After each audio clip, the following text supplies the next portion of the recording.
Combien ont généré mes activités en 2024? Combien je me suis versé de salaire? Est-ce que j'ai été rentable en 2024 plus qu'en 2023? Vous allez tout voir, tout comprendre sans tabou, sans filtre. Et en fin de vidéo, je te partagerai un petit peu les visions financières pour 2025 et comment on peut aller un peu atteindre tout ça. Je suis sur mon exercice 2024 et je vais me mettre à côté de ça sur mon exercice 2023. Déjà, ce qu'on peut voir, c'est la différence entre ces deux années. En 2023, j'avais fait très exactement 112 899 euros de chiffre d'affaires pour 104 000 euros de charges d'exploitation. On arrivait donc à un résultat de 10 670 euros. Pour l'année 2024, on est significativement sur le même chiffre d'affaires à 2000 euros près. On est à 110 000 pour 111 000 de charges d'exploitation et on arrive à 2390 euros de résultats d'exploitation. Bon là déjà je pense que tu as une question très significative de pourquoi je suis en positif alors que j'ai plus de charges que de chiffre d'affaires, alors qu'ici j'ai moins de charges que de chiffre d'affaires. Tout simplement parce que j'ai aussi une partie de subvention qui correspond à 4000 euros. Ces 4000 euros sont pas pris en compte dans le chiffre d'affaires, mais forcément ça rentre quand même en ligne de compte dans l'activité en règle générale, ce qui fait que même si j'ai plus de charges que de chiffre d'affaires, je reste quand même rentable. Bon, ce qui est très cool dans cette analyse qu'on va pouvoir faire dans cette vidéo, c'est que en fait, cette année, j'ai fait quasiment le même chiffre d'affaires que 2023. À 2000 euros près, mais à partir du principe que je fais le même chiffre d'affaires. Et pour autant, je n'ai pas les mêmes données. Déjà, là, on voit que je fais pas le même résultat. Là, j'ai fait 10 000 de bénéfices en 2023. Là, je fais que 2300. Est-ce que pour autant, j'ai été moins rentable? Pour le moment, oui. Mais je vais vous montrer que en réalité, c'est pas parce que je fais moins de bénéfices que j'estime être moins rentable. Au contraire, je pense que cette année, j'ai été plus rentable, mais pas forcément d'un point de vue financier. Et je vais vous expliquer pourquoi dans cette vidéo. Et on va surtout regarder un petit peu où est-ce que j'ai dépensé, est-ce que je me suis versé du salaire, etc.,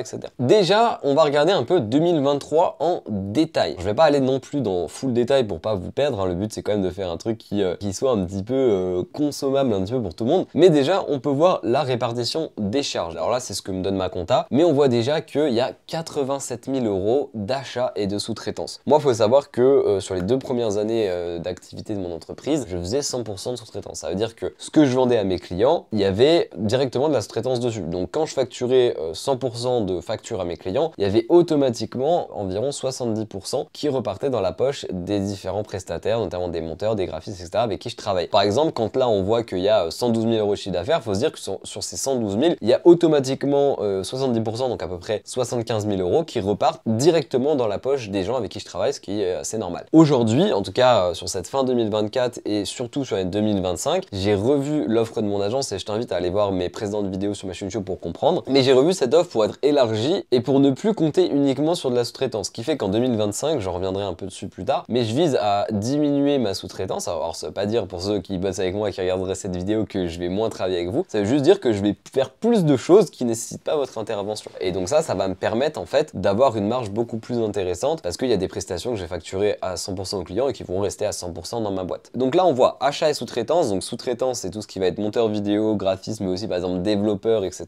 Et donc là on est à 87 000, donc ça représente quand même 84% du chiffre d'affaires. Je sais pas si vous vous rendez compte, mais ça veut dire que sur mon chiffre d'affaires, il y a 84% qui repartent directement dans la poche de prestataires différents. Ce qui est une bonne chose, hein, mais du coup pour ma rentabilité à moi et celle de ma boîte, c'est pas forcément intéressant. 2024, pour rappel, on est sur le même chiffre d'affaires et on est sur 74 000 euros de sous-traitance. Donc ça peut paraître peut-être encore énorme, mais on est quand même à 12 000 euros de différence, ce qui est quand même assez significatif. En 2024, c'est encore pas ultra flagrant parce que toute la nouvelle offre de mon agence, je l'ai mis en place sur les 2-3 derniers mois. Donc réussir à faire une aussi grosse différence sur seulement quelques mois, je trouve que c'est quand même assez intéressant. Et donc on passe de 84% à 66%, ce qui est quand même assez notable. On a mine de rien pour autant une augmentation de la rémunération et autres charges de personnel parce que on était à seulement 7 500 euros en 2023 et on se retrouve à 24 000 euros en 2024. Donc ça représente 25% là où en 2023 ça représentait 7%. Donc là c'est quand même une augmentation assez notable et ça c'est notamment dû à deux choses parce que si je clique dessus pour voir les opérations en détail, bon vous n'allez pas tout comprendre et c'est pas le but de vous acharner avec les prix, mais en gros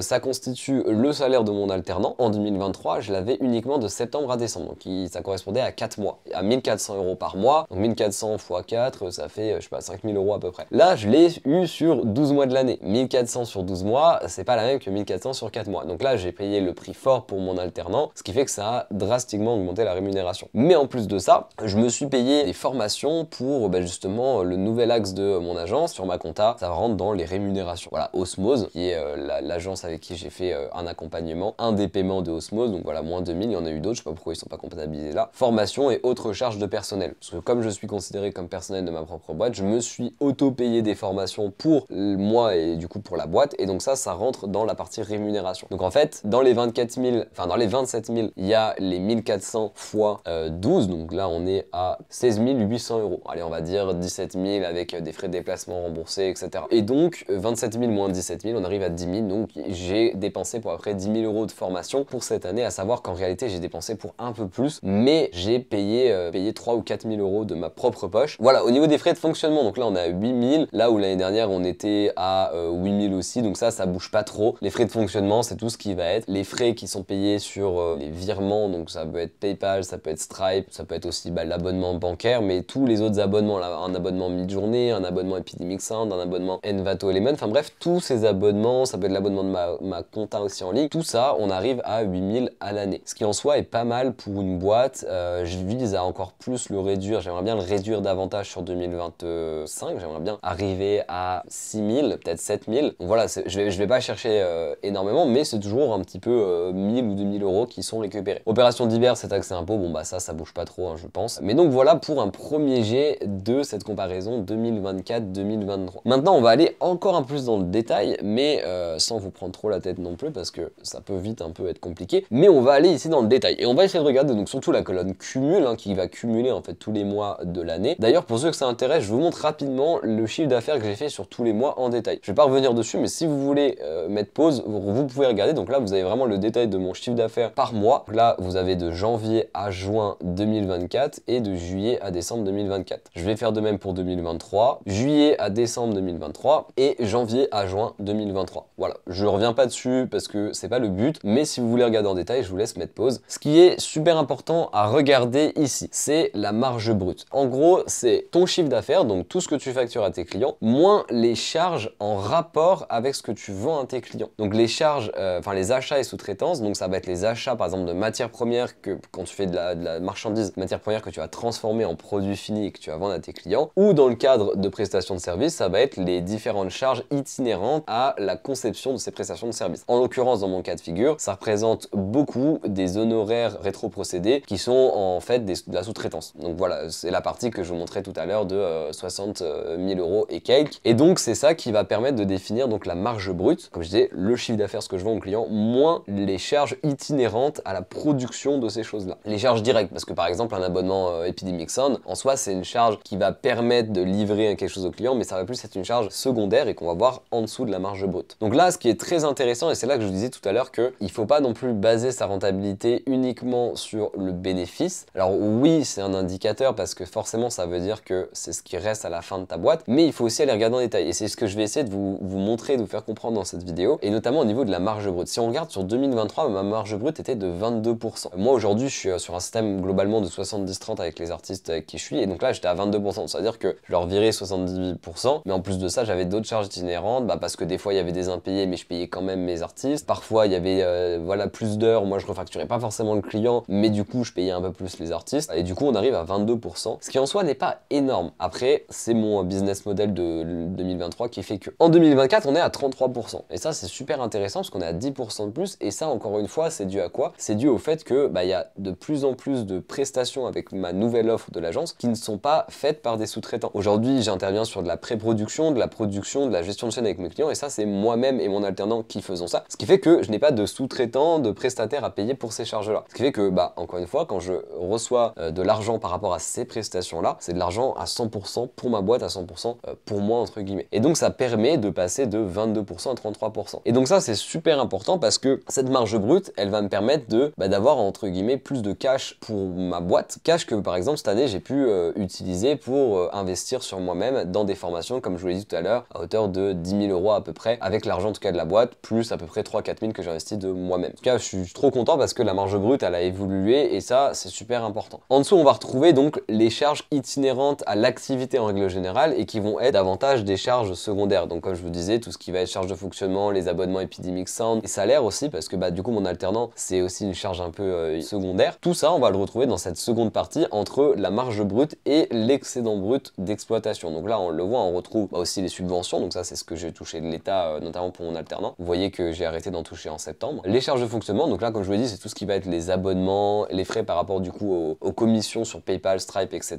Et du coup les charges de personnel, ici donc notamment rémunération des salariés, donc de mon alternant, vous voyez hein, c'est 1400 et des brouettes chaque mois, hein, le salaire de mon alternant. Les charges, donc ça tout ce qui va être URSSAF, cotisation de mutuelle, pareil, hein, vous voyez ma mutuelle, hein, ce que ça coûte. Les cotisations de prévoyance, pareil, vous voyez ce que ça coûte, hein, 9 €. Ici vous pouvez voir aussi donc bah du coup les fameuses charges de formation, hein, donc là par exemple 1600 et normalement vous devrez retrouver aussi, voilà, ici rémunération. Je vous ai dit que je vous donnerai la rémunération que je me suis versée et vous le voyez très exactement en toute transparence. Rémunération du gérant Louis-Marie, 1000 € au mois de février, 1000 € au mois de mars. C'est les seules rémunérations que je me suis fait en 2024. D'ailleurs en 2023 je crois que c'était significativement la même chose. Donc charge de fonctionnement, je vous expliquais ce que c'était. Charge de personnel, donc là c'est là que j'ai commencé à payer mon alternant en octobre pour le mois de septembre. Donc là les premiers salaires de mon alternant. On arrive ici, bah en fait je me suis pas payé du tout. Ah c'est 600 € au mois de février 2023. Donc voilà, sur 2 ans je me suis payé 1600 €.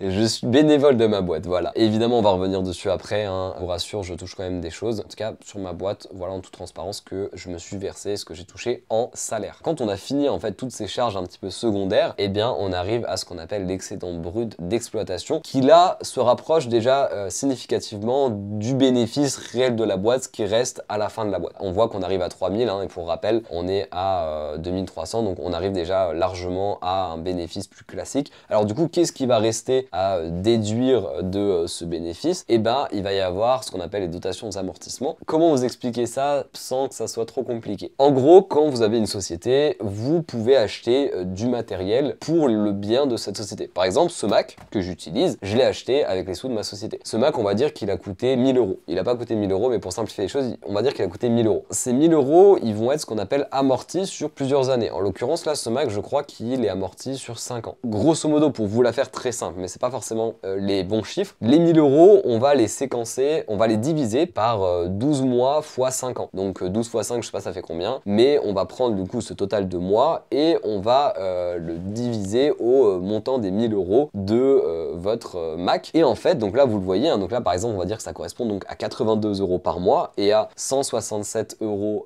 par an. Non, 1075 par an. Ces sous, ils vont venir déduire ton bénéfice. Ça veut dire que là où j'avais 3005 de bénéfices en excédent brut, je vais soustraire l'amortissement de mon Mac tous les mois et donc ça me revient à 1075 €, ce qui fait que mon bénéfice passe de 3400, donc je m'étais trompé de ligne, désolé, de 3431 € à 2399. Et là tu vas te dire, mais putain, mais c'est complètement con en fait. Tu achètes un Mac que tu fais passer en frais de société, donc ça paraît cool, mais en fait en fin d'année, ça enlève de ton bénéfice. Et c'est là qu'en fait au contraire c'est super intéressant. Là on parle uniquement d'un point de vue comptable. Ça veut dire que j'ai pas perdu réellement 1075 €. Je veux dire, il n'y a pas 1075 € qui sont sortis de mes comptes bancaires. Mais comptablement parlant, comme mon Mac perd de la valeur, eh bien ça va venir faire perdre aussi de la valeur au bénéfice de ma boîte. Donc en fait, si vous voulez, pour faire vraiment les choses très simplement, c'est entre guillemets une diminution fictive de mon bénéfice. Donc ce n'est pas de l'argent réel qui sort,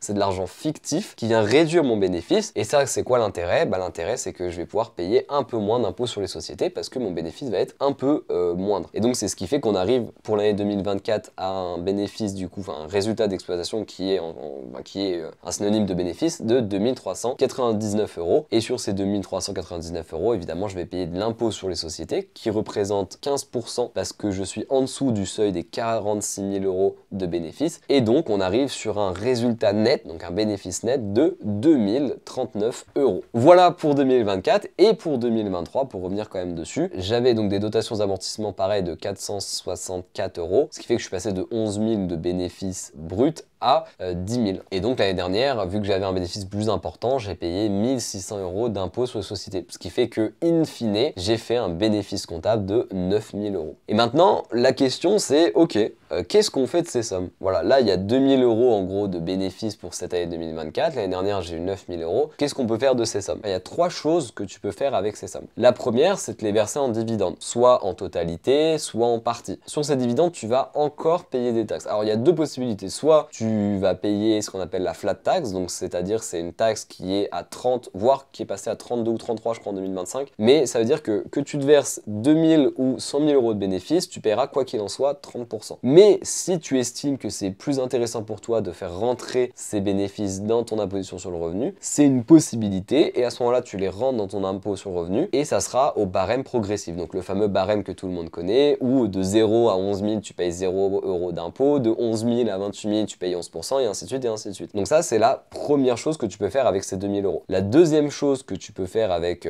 ce bénéfice, ça va être de le remettre en trésorerie pour les années prochaines. Tu gardes l'argent dans ta société et ça va constituer en fait de la trésorerie qui va te servir à anticiper des achats futurs dans les prochaines années, etc., un nouveau recrutement, etc. Et la troisième chose que tu vas pouvoir faire avec ça, c'est éventuellement te rembourser ton argent qui est en compte courant d'associé. Là, moi, tu vois, il est ici. Grosso modo, imagine que, je sais pas, je veux acheter quelque chose pour ma société, mais pour cela, je paye avec ma carte personnelle. Donc j'achète par exemple un Mac à 1 000 €, mais au lieu de payer avec la carte de l'entreprise, je paye avec ma carte perso. Donc en fait, je fais une avance d'argent avec mon argent personnel. Et donc cet argent, je vais pouvoir me le rembourser quand je veux. Je suis obligé de me le rembourser demain, je peux me le rembourser dans 1 an, dans 2 ans, mais du coup, ces 1 000 €, ils vont être notifiés, comptabilisés sur un compte courant d'associé, et donc je sais que j'ai 1 000 € que je peux me reverser à tout moment. Donc là, par exemple, on voit que j'ai 6 291 €. Donc par exemple, en fin d'année, avec le bénéfice, vous pouvez vous dire, je me rembourse une partie de mes sommes. Mais vous pouvez aussi le faire durant l'année. Durant l'année, en mars, je peux avoir me dire, là, je vais récupérer 2 000 des 6 000 € que je me dois, et ainsi de suite, et ainsi de suite. Et d'ailleurs, ça marche aussi dans le sens. Alors, faut pas trop en abuser, mais ça peut arriver que vous souhaitiez payer quelque chose pour votre bien perso avec l'argent de votre boîte. Vous voulez vous acheter un Mac purement pour une utilisation personnelle, mais vous n'avez pas encore trop de sous d'un point de vue personnel. Vous achetez le Mac avec la carte de l'entreprise, mais ce n'est pas un Mac pour l'entreprise, mais pour vous personnellement. À ce moment-là, vous avez une dette envers votre propre société que vous devez rembourser en perso. Après, ça, dans le sens là, c'est une possibilité, mais c'est moins bien de le faire et vaut mieux quand même rembourser assez rapidement ses propres sommes. Pour clôturer, cette année 2024 d'un point de vue financier, elle a quand même été bonne pour moi. Cette année, je savais que je voulais investir sur moi-même en termes de formation, d'accompagnement, etc.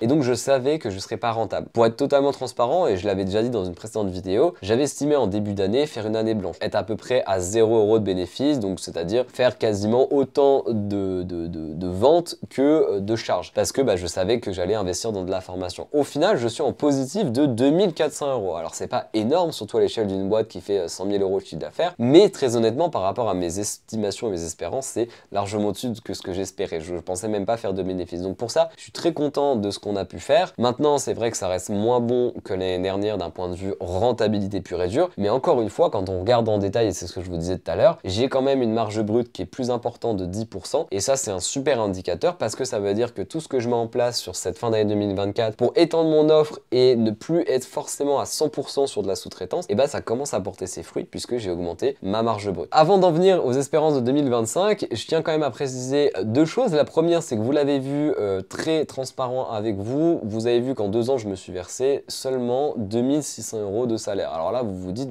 comment tu fais pour vivre? Déjà, il faut savoir que je touche le chômage depuis maintenant 1 an et demi. Je touche pas grand chose, je touche 700 € par mois, mais je vis encore chez un de mes parents. Encore une fois, je vous redirige vers mes autres vidéos où j'en parle plus en détail de ma situation personnelle. Ce qui fait qu'en fait, je n'ai pas nécessairement besoin d'argent, j'ai aussi un certain nombre d'économies que j'ai engrangées avec mes petites années de salariat et d'alternance, ce qui fait qu'aujourd'hui, je n'ai pas nécessairement besoin de me verser des salaires avec cette boîte-là pour vivre un minimum correctement. Deuxième chose aussi, c'est que j'ai ouvert une auto-entreprise en juillet 2024, ce qui fait que ça me permet de générer également des revenus. Alors là, j'ai pas la possibilité de vous montrer directement ce que ça génère parce que c'est sur mon téléphone et mon téléphone est actuellement en train de filmer, mais en toute transparence, j'ai généré, je crois, 6 600 € avec l'auto-entreprise entre août et décembre. Je crois qu'en moyenne, j'avais fait le calcul, ça faisait à peu près 1 300, 1 400 par mois. mois. Voilà, je vous donne l'info en brut, voilà, en brut, hein, donc sans les charges URSSAF. Mais comme ça, vous avez aussi l'info de ce qu'a généré mon auto-entreprise. Ceci étant dit, on touche à la fin de cette vidéo et clôturer quelles sont mes espérances d'un point de vue financier pour 2025, en tout cas pour cette boîte, mais même aussi pour les autres boîtes. Pour LTD Studio, mon objectif,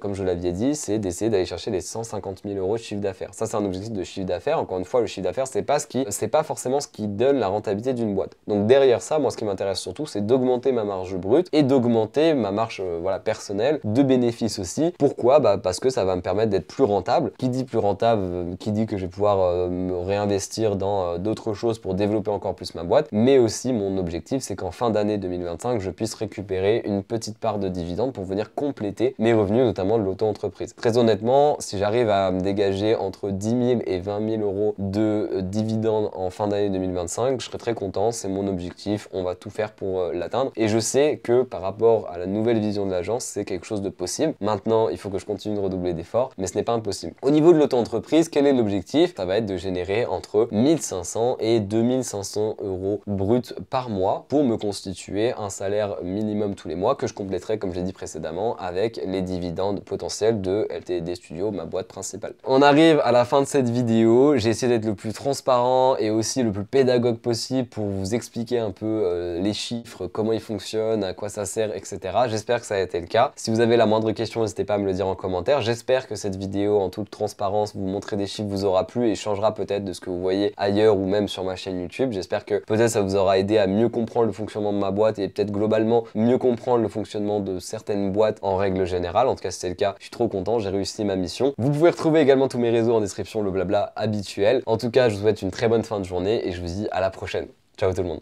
Pour ceux qui sont encore là à la fin de la vidéo, je voulais juste prendre quelques temps pour préciser que tout ce que j'ai dit dans cette vidéo peut éventuellement avoir quelques coquilles. J'ai été comptable pendant 1 an dans une entreprise avant de me lancer à mon compte, mais je suis loin d'avoir l'expérience d'un comptable sur plusieurs années, ni l'expérience d'un expert comptable. Donc il se peut que certaines choses que j'ai dites précédemment soient un petit peu erronées, et si c'est le cas, n'hésitez pas à me le faire savoir en commentaire. Et enfin, la deuxième chose, c'est que tout ce que j'ai analysé dans cette vidéo est purement mon analyse à moi, par rapport à ce que je vois, mon expérience, et aussi par rapport à mon business model. Tout ce que je dis en termes d'analyse n'est pas forcément à prendre pour acquis pour l'ensemble des sociétés ou même votre société. Chaque entreprise a son activité, a son business model, a sa manière de fonctionner, a ses stratégies, et par rapport à ça, forcément, ce que je vais dire ne sera pas forcément valable de la même manière dans une autre activité. En tout cas, j'espère que la vidéo vous a plu et encore une fois, je vous dis à la prochaine. Ciao.